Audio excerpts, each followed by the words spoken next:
Hola a todos los amantes y curiosos de la historia. Bienvenidos a mi canal. Hoy os traigo la vida de Ana de Francia,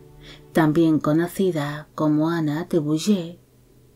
Ella fue una princesa que se acabaría convirtiendo en una de las mujeres más poderosas de Francia,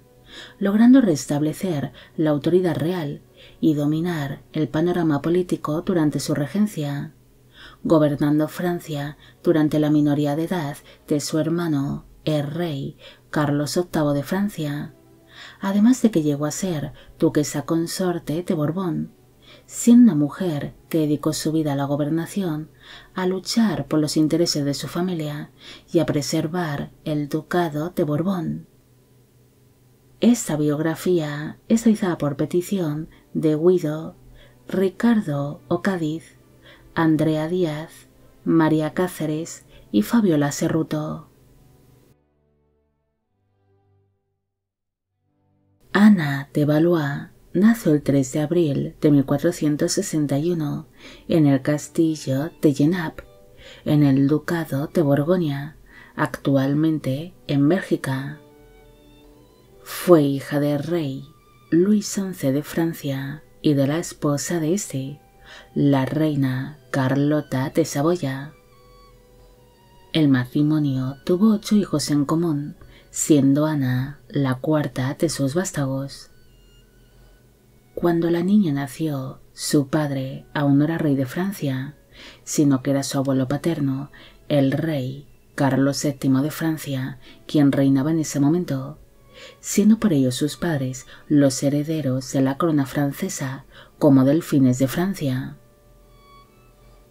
Ante la mala relación que existía entre su padre y su abuelo paterno, el delfín buscó refugio en la corte borgoñona, donde los delfines de Francia fueron acogidos de buen agrado por el duque Felipe III de Borgoña, más conocido como Felipe el Bueno.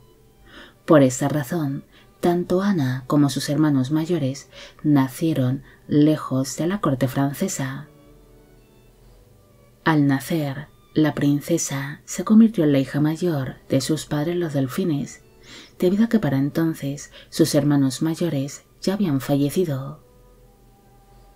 Cuando Ana tenía tan solo 3 meses de vida, su abuelo paterno, el rey Carlos VII, falleció, convirtiéndose así su padre, el delfín Luis, en el nuevo rey de Francia, bajo el nombre de Luis XI, algo que permitió a la familia el poder regresar a tierras francesas, instalándose así la princesa en el castillo de Amboise junto a su madre, la reina Carlota de Saboya, la cual iría trayendo más hijos al mundo, aunque tan solo sus hijos, Ana, Juana y Carlos, conseguirían llegar a edad adulta. Cuando Ana tenía tan solo 7 meses de vida, su padre decidió comprometerla con el duque Nicolás de Lorena, pero tras pasar un año comprometidos, dicho duque decidió romper su compromiso con Ana ante la corta edad que presentaba la niña, comprometiéndose así con la princesa María de Borgoña, un casamiento que le parecía más interesante, debido a que María de Borgoña era la única heredera del duque Carlos el Temerario, además de que era 4 años mayor que Ana. Pero finalmente aquel casamiento tampoco se llegaría a celebrar, debido a que Nicolás de Lorena acabaría falleciendo en el año 1473, y María de Borgoña se casaría años después con Maximiliano de Habsburgo, el futuro emperador Maximiliano I del Sacro Imperio Romano Germánico. Tras romperse este compromiso con el duque de Lorena, se empezó a barajar distintos casamientos para la princesa. En un primer momento se pensó en casarla con el príncipe Fernando de Aragón, el futuro Fernando II de Aragón, más conocido como Fernando el Católico, pero aquellas negociaciones matrimoniales no llegaron a nada. Ana también sería considerada como una posible candidata para casarse con el rey Eduardo IV de Inglaterra, pero este no mostraría más su interés en contraer este casamiento. También se pensó en comprometer a la princesa con el duque Francisco II de Bretaña, cuando éste enviudó de su primera esposa, la duquesa Margarita de Bretaña, pero finalmente dicho duque se acabaría casando con la infanta navarra Margarita de Foix. Ante tales compromisos fallidos, se pensó en casar a Ana con su propio tío paterno, el duque Carlos de Berry, para así fortalecer los lazos familiares dentro de la dinastía Valois, pero tal casamiento tampoco se llegaría a celebrar ante la mala relación que existía entre su padre y su tío. Existen muy pocos datos sobre cómo fue la infancia de Ana. Tan solo se sabe que se crió junto a sus hermanos pequeños en el castillo de Amboise, donde vivieron bajo el continuo cuidado de su madre, la reina Carlota, de distintas damas de compañía, niñeras y sirvientes. Cuando la princesa tenía tan solo 8 años de edad, ella y su hermana pequeña, la princesa Juana, fueron enviadas al castillo de Lignières, lugar donde fueron criadas y educadas por el barón François de Lignières y por su esposa. Se sabe que Ana mantuvo una buena relación con su padre, el rey Luis XI, pese a que éste apenas visitaba el castillo de Amboise o el castillo de Lignières, haciendo su vida por separado. Pero aún así, Ana se convirtió en la hija favorita del monarca y en la niña de sus ojos. En cambio, la princesa mantuvo una pésima relación con su madre, la reina Carlota. Tal vez aquella mala relación entre madre e hija fue causada por la infelicidad conyugal que vivieron sus padres, ya que hay constancia de que Luis XI no soportaba a su esposa y prefería vivir a su aire con sus amantes, mientras que la reina Carlota llevaría una vida aislada y solitaria en el castillo de Amboise, donde se centró plenamente en la crianza y en la educación de su hijo, el delfín Carlos. Ana guardaba cierto parecido físico con sus padres. De su madre heredó sus ojos y sus cabellos oscuros, además de que tenía la tez morena. En cambio, de su padre heredó su mirada, su nariz afilada y sus labios finos. También sería descrita como una muchacha que tenía la frente ancha, cejas arqueadas, manos finas y dedos largos, además de ser delgada, y guardaba siempre una postura muy erguida. En el año 1470, Ana recibió por parte de su padre el título de vizcondesa de Thouars, además de los señoríos de Magans y de Villy, tal vez con la intención de atraer así algún prometido nuevo. Pero finalmente, tras años de búsqueda, Ana quedó oficialmente comprometida con el príncipe Pedro de Borbón, un casamiento que fue considerado como poco ventajoso para la corona francesa, debido a que Pedro no era en ese momento el heredero del ducado de Borbón y no tenía ningún cargo o título importante. Por esta razón, durante las negociaciones matrimoniales, el rey Luis XI de Francia le exigió al duque Juan II de Borbón de que le entregase a su hermano pequeño un título, recibiendo así Pedro el título de señor de Bouillé. El 3 de noviembre de 1473 se celebró la boda entre Ana y Pedro de Borbón en la iglesia de la población francesa de Montrichard, cerca de las ciudades de Amboise y de Blois. Para entonces, ella tenía 12 años de edad en el momento de la unión y él 34. Nada más casarse, el matrimonio asumió la gobernación del señorío de Bouillé. Por esta razón, la princesa empezó a ser conocida por el nombre de Ana de Bouillé.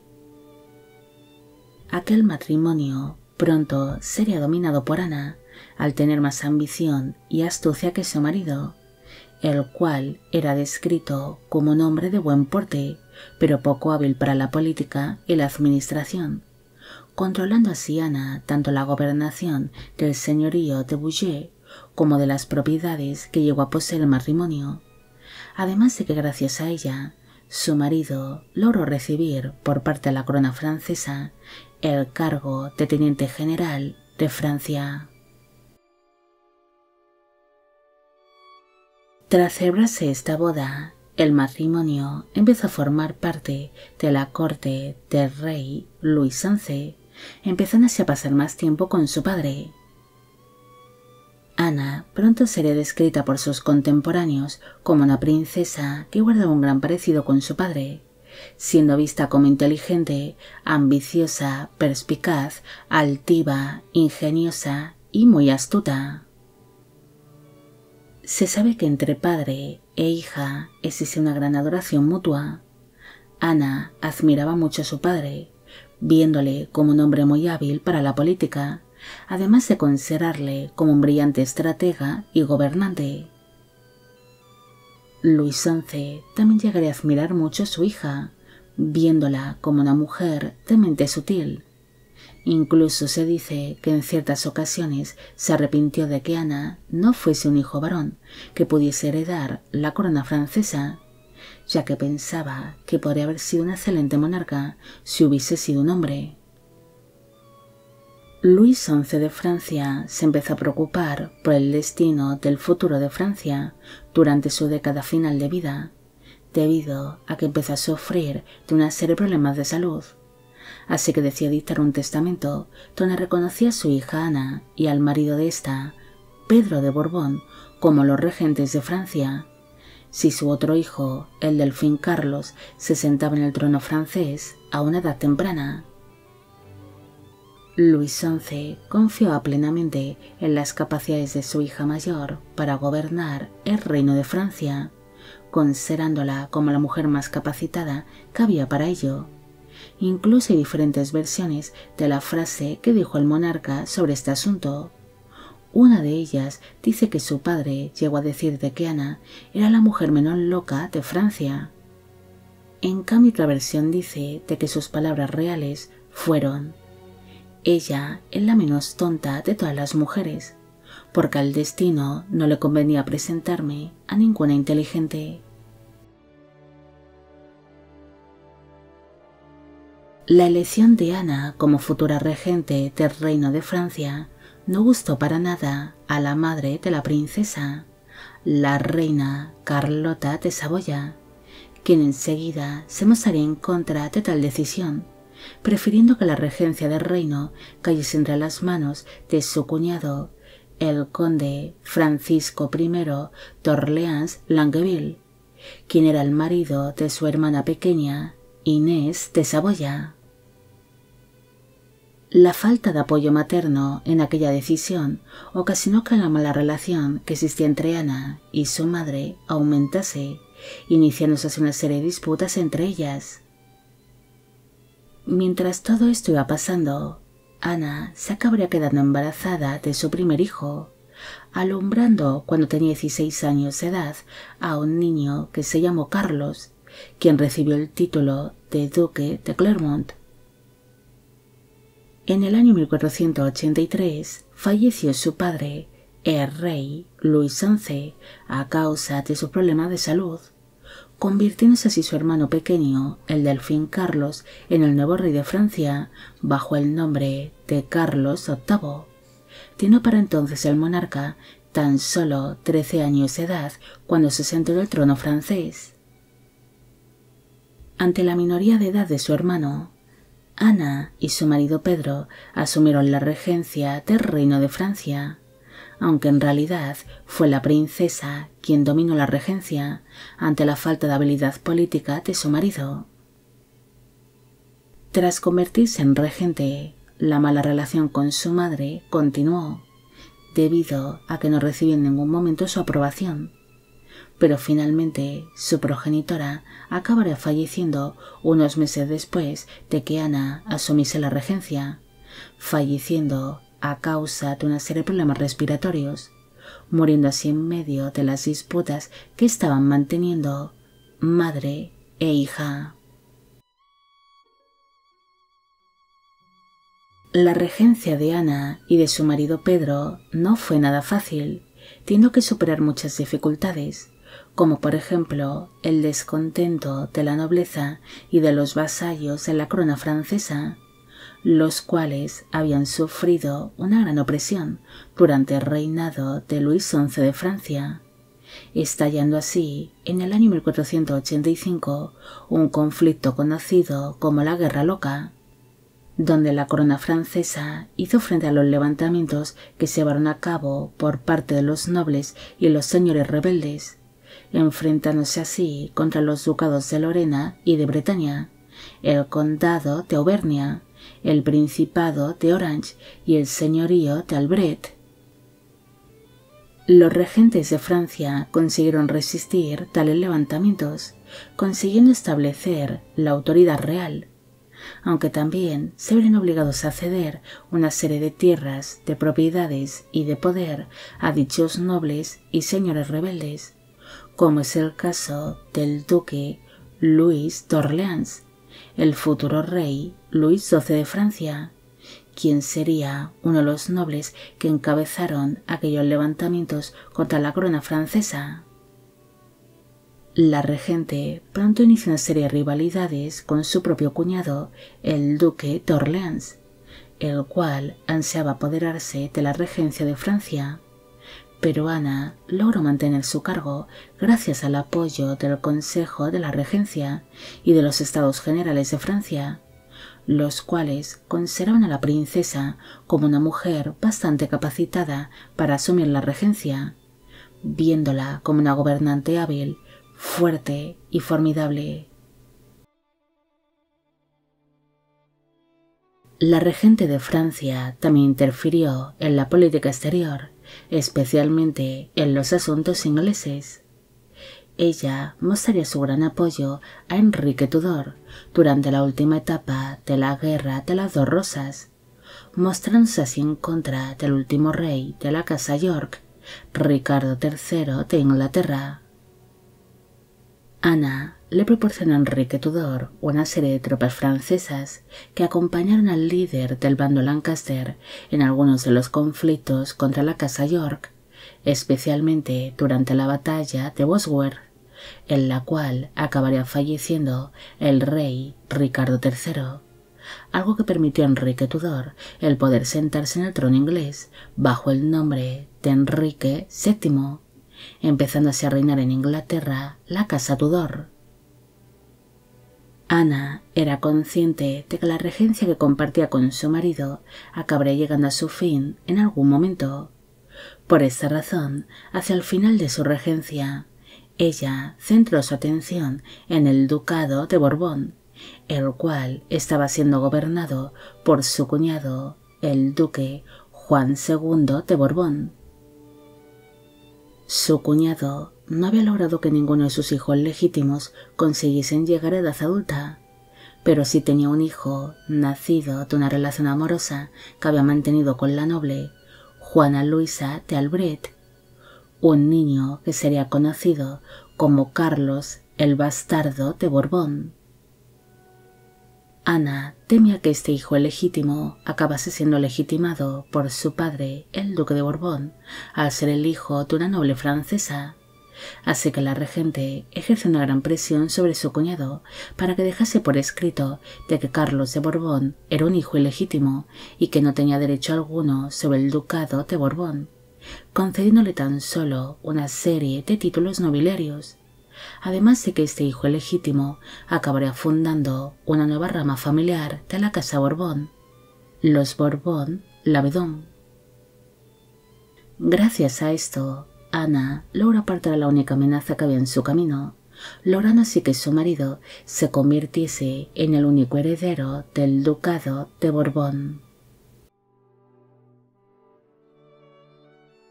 Durante su regencia, Ana estableció entre la corte francesa nuevos modales,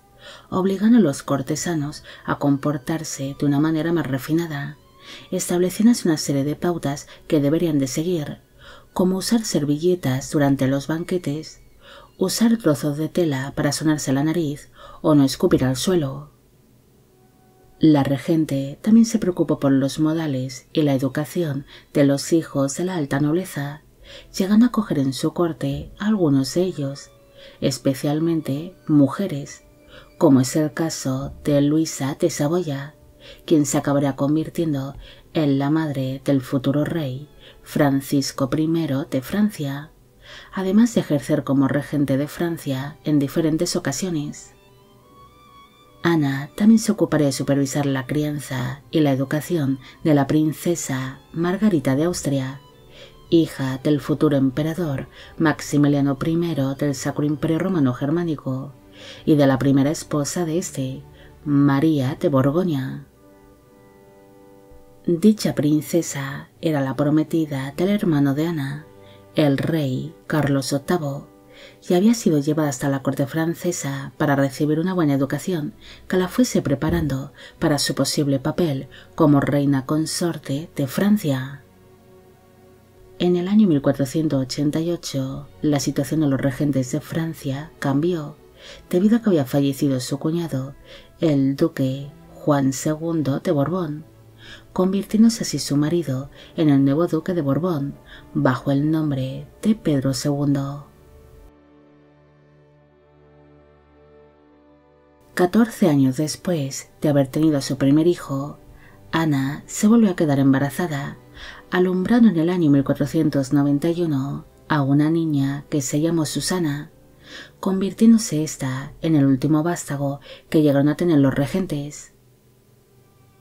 Según algunas versiones, durante todo su matrimonio, Ana se quedó embarazada en diferentes ocasiones, pero sufriría de una serie de abortos o de partos bastante prematuros, llegando a nacer con normalidad tan solo sus hijos Carlos y Susana. En el mismo año en el que nació su hija, la situación política cambió para la corona francesa. Los regentes ejercieron una gran influencia para que su hermano, el rey Carlos VIII de Francia, aceptase anular el compromiso matrimonial que mantenía con Margarita de Austria, y así poder casarse con Ana de Bretaña,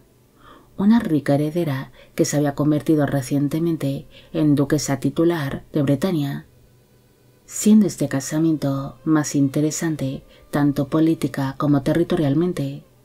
debido a que les permitiría el poder anexionar el ducado de Bretaña a la corona francesa, además de poner fin a los conflictos que Francia mantenía con dicho ducado, aunque el único problema que existía era que Ana de Bretaña ya estaba casada por poderes con Maximiliano de Habsburgo, el padre de la princesa Margarita de Austria. Finalmente, Ana de Bretaña sería obligada a casarse con Carlos VIII para evitar que las tropas francesas siguiesen arrasando y sitiando las distintas ciudades del Ducado de Bretaña, celebrándose esta boda el 6 de diciembre de 1491 en el castillo de Langeais, y pese a que su casamiento fue en un principio considerado como ilegal, finalmente el Papa Inocencio VIII acabaría aprobándolo a cambio de una serie de cesiones territoriales y grandes sumas de dinero, ignorando así las quejas del antiguo prometido de Ana de Bretaña, el futuro emperador Maximiliano de Habsburgo. Durante los años 1491 y 1492, las funciones de los regentes de Francia fueron disminuyendo, empezando así a asumir más poder su hermano, el rey Carlos. Pero una de sus últimas acciones como regente fue la de redactar el Tratado de Temple en el año 1492, donde los reyes Carlos VIII de Francia y Enrique VII de Inglaterra establecían una alianza amistosa. Tras esto, la regente empezó a mantener una serie de tensiones con su cuñada, la reina Ana de Bretaña, debido a que ésta siempre vería a la regente como la culpable de su casamiento con el rey Carlos VIII de Francia y que su ducado acabase siendo anexionado a la corona francesa. Ana de Francia también se sentiría muy incómoda dentro de la corte francesa ante la presencia de su cuñado, el duque Luis II de Orleans, el cual se había reconciliado con el rey y volvía a estar bastante presente dentro de la corte. Es más, por petición de su hermano el rey, Ana se vio obligada a hacer un juramento junto al duque de Orleans, donde ambos se prometían el protegerse y el quererse como hermanos.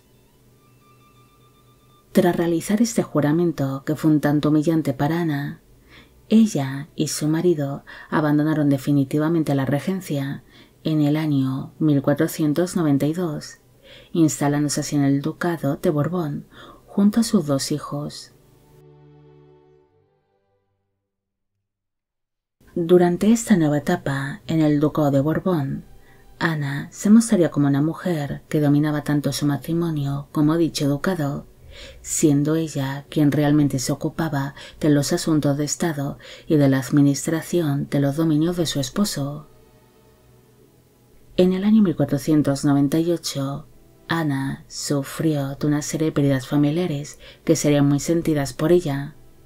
Primero falleció su hermano, el rey Carlos VIII de Francia, al sufrir un fatal accidente,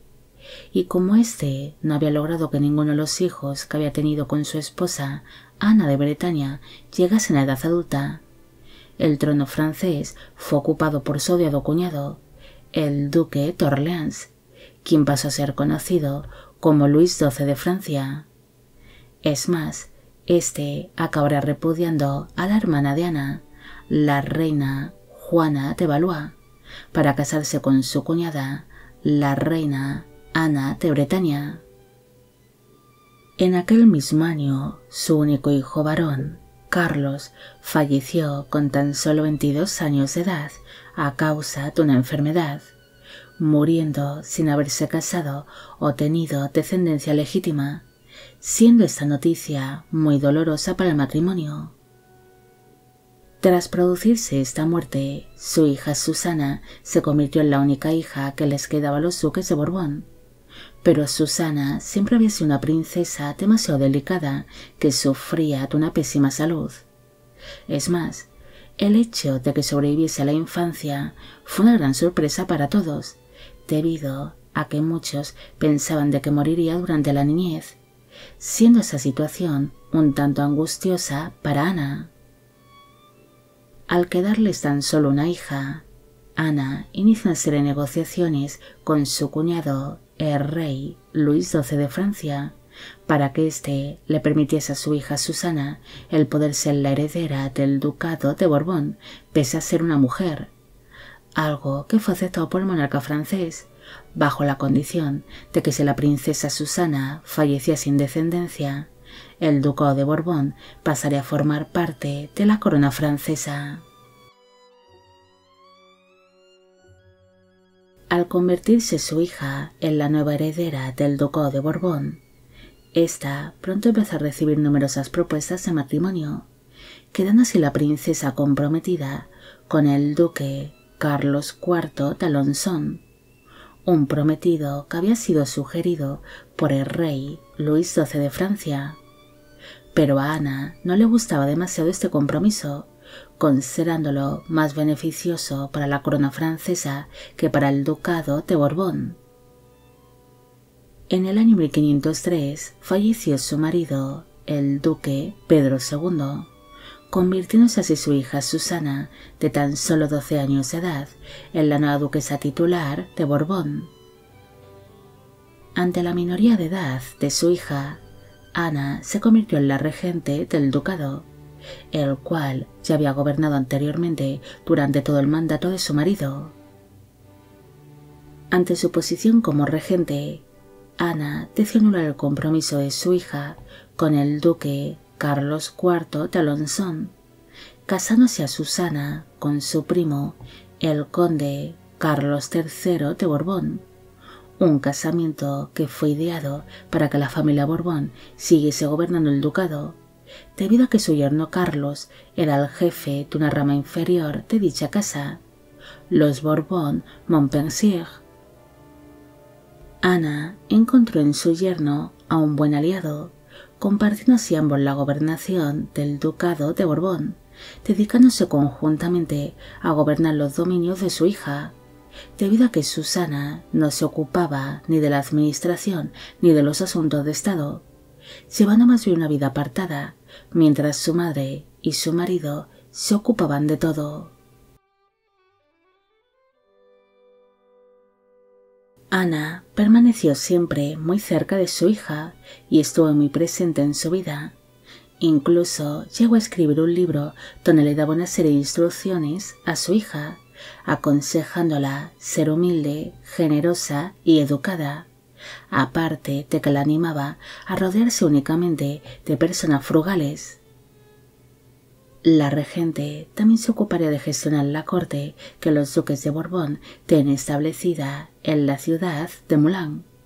donde la duquesa viuda llegó a tener una de las cortes más espléndidas y lujosas de la época. En el año 1517, su hija logró alumbrar a un niño que se llamó Francisco, en honor al nuevo rey, Francisco I de Francia. Pero la alegría por ese nacimiento no duró demasiado, debido a que aquel niño falleció a los pocos meses de haber nacido. Posteriormente, su delicada hija logró alumbrar a unos gemelos, pero estos nacieron muertos o murieron al poco de nacer. Aquel parto debilitó mucho a su hija, la cual sufrió de serios problemas de salud, hasta que finalmente falleció en el año 1521 sin descendencia. Al morir su hija, el ducado de Borbón empezó a formar parte de la corona francesa, algo que lamentó mucho Ana, ya que había puesto todo su empeño en lograr que la familia Borbón siguiese teniendo bajo su poder tal ducado. Tras la muerte de su hija y el haber perdido el ducado de Borbón, a Ana se le permitió el poder establecerse en el castillo de Chantel, lugar donde estableció una pequeña corte, siendo conocida para entonces como la vieja señora,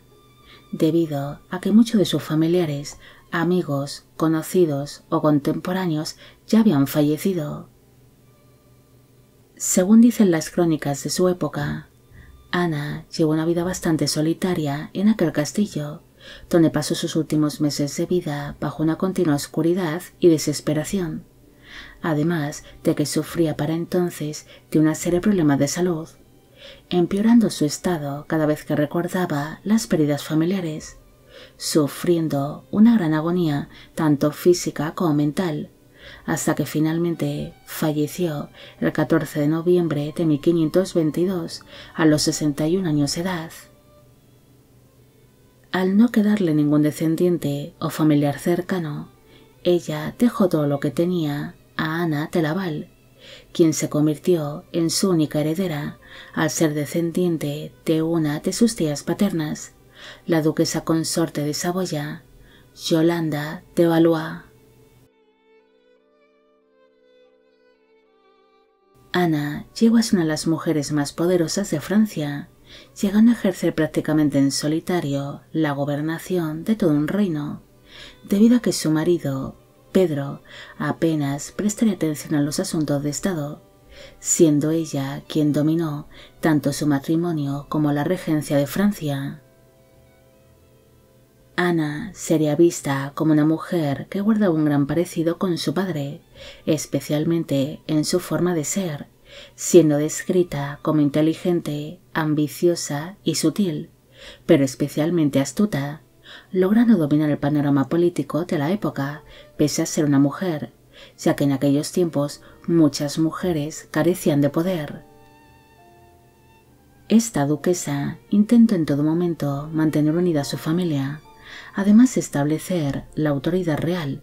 logrando así sostener el peso de una corona en tiempos complicados. Pero por desgracia, pese a todos sus esfuerzos, no logró que la rama principal de la dinastía Valois continuase reinando, pasando así la corona francesa a una rama inferior, los Valois-Orléans, viendo así sentado en el trono a su odiado cuñado, el rey Luis XII de Francia. Lo mismo pasaría con sus intentos de mantener a flote el ducado de Borbón y a su propia familia. Pero por desgracia, Ana acabaría perdiendo todo por lo que en su día luchó, volviéndose sus últimos años de vida oscuros y solitarios. Bueno amigos, llegamos al final de la vida de Ana de Francia. Espero que os haya gustado esta historia y espero a que a todos los que me pedisteis de que hiciese un vídeo sobre ella también. Al inicio solo he mencionado a las 5 primeras personas que hicieron esta petición, para no hacer una introducción demasiado larga y aburrida. Los demás seréis mencionados ahora. Esta biografía es realizada por petición de Jesús Ignacio Sánchez, Jessica Beltrán, Rubén Ibarra, Martín Tello, Jessica Jiménez, Daniel C., Facundo Manuel Mesere, Noemi Elizabeth Cruz y Lolo. Y con esto me despido. Hasta la próxima.